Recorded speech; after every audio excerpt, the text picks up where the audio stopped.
Photoshop 2026 just introduced partner models, two built-in AI generators that completely change the way you create inside Photoshop. In this quick video, we'll compare Flux and Nano and show when to use each for the best results. You'll find the models right inside Generate Image. Open the model menu and choose Flux or Nano.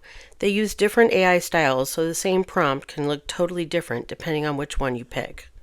These are contextual editors, which means you can use natural language to make edits. Flux Kontext Pro is built for realism. It understands lighting, materials, and small details. So here you can see I changed the fur color to blue, and then I asked for it to be a New York City street.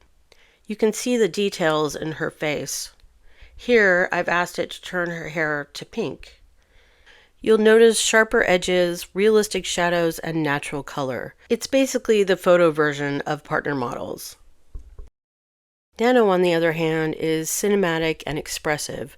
It leans into mood, style, and creative color, great for portraits, concept art, or anything atmospheric. Prompts that look flat in Flux often pop dramatically in Nano. Think of it as the director's lens for Photoshop AI. Look at the way the light hits her face and her skin compared to the original photo. Nano does an incredible job of creating realistic lighting. Nano is stylized and expressive, while Flux gives you more realistic mock-ups and lighting. Same prompt, two completely different outcomes. Try saving your favorite outputs from each and mix and match in a single composition. Both models are now fully integrated into Photoshop 2026. No beta required. Open the Generate panel, choose your model, and start experimenting. Watch the full Photoshop 2026 Top 5 updates to see everything in one place. Link in the comments.